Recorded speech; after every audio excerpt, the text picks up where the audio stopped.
免責事項及び視聴者へのご注意本動画は、中国の非正規市場に関するネット上の噂や独自情報に基づき構成されたドキュメンタリーエンターテインメントです。性質上、情報の一部に推測や事実と異なる内容が含まれる場合があります。また、偽造品スーパーコピーの製造、販売、輸入は法律で固く禁じられています。当チャンネルはいかなる違法行為も推奨、助長するものではなく、視聴者に対する注意喚起を目的としています。いかなるトラブルや損害についても、当チャンネルは一切の責任を負いかねます。皆さんこんにちは、こんばんは。前回の動画ではですね、スーパーコピー界のですね、伝説的な工場 C 工場に対して、中国政府がですね、鉄槌を下したというお話をさせていただきました。まだ見ていない方はですね、概要欄にリンク貼っておきますので、ぜひ見てみてください。では早速ですね、今日は本題に入っていこうと思っています。絶対的な王者がですね、C 工場が中国政府によって封鎖されて、オーナーも逮捕されたということなんですけども、2025年7月以降がどういうふうになっているのか、で現在進行形のお話を少しさせていただければなというふうに思っております。現在なんですけども、主に出てくるのがですね、2つの工場がありますと。これがまず第一に VS 工場というところと、APS 工場というところがありますと。この2つの工場がですね、まさに二大巨頭みたいな、もう二大悪党ですねっていうような状況で、どんどんスーパーコピーを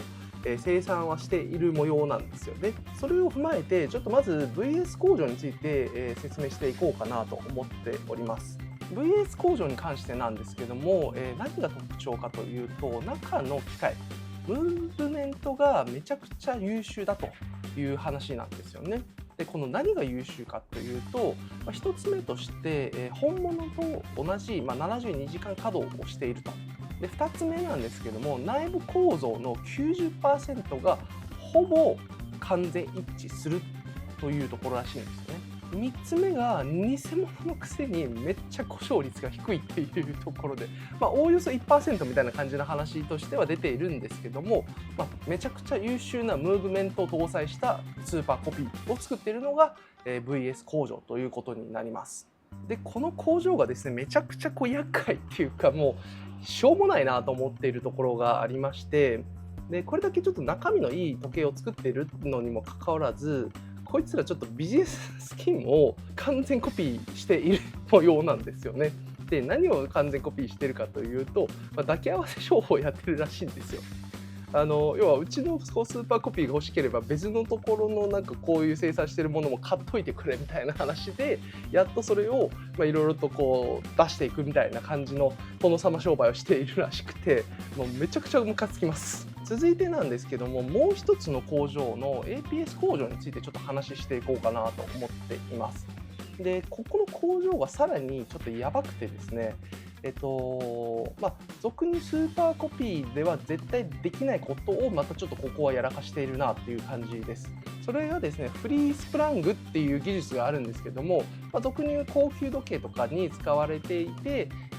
耐久性だったりとか精密性だったりっていうのに直接関わる技術なんですけども、こいつらが本物同等まで作り上げてしまったという話が出ているんですよね。でスーパーコピーのくせにもう高級時計と変わらないくらいの精度になってしまったことによって、もうほとんど見分けがつかないというような話になっているんですよ。でしかもここがもうどうしようもないなと思っているところが、この技術を開発することに対してめちゃくちゃ投資したらしいんですよ。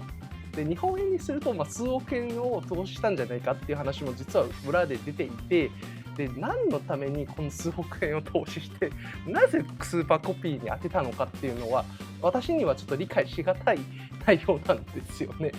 だって普通に考えたら数億円の投資して技術投資するわけじゃないですか。普通の時計メーカーとしてやってきてくんねえかなっていうふうに僕は思っちゃいました、この話を聞いて。そこでいい時計作って世の中に出してみんなにこう認めてもらうっていう方が、俺よほど10年先20年先のいいビジネスになってくるんじゃないかなと思ってたりするんですけど、この悪党たちはちょっと小賢しいんですけど、コピー商品に使っているというわけわからない世界になっております。でしかもですね、この今話した2つの工場があるんですけども、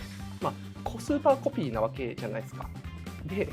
もうこれもね、前の動画でも話したんですけども、スーパーコピーのコピー人として、アホどもが、SNS を通じてこれを売りさばいてるらしいんですよ。要は粗悪品ですよね。で、数千元なんで、2、3万円とか、そういったものになるんですけども、それをこのスーパーコピーの工場として、出しているものというので、売りさばいているそうなんですよね。で、もう一つちょっとここで話をしなければいけないなと思っているのがですね、なぜこれだけニーズがあるのかっていう話になるんですよ。で、この VS 工場に対しても APS 工場に関しても、ちょっとこれ聞いた話なんで何とも言えない部分があるんですけども、どうも日本で言うと時計のカスタムする方っていらっしゃるじゃないですか。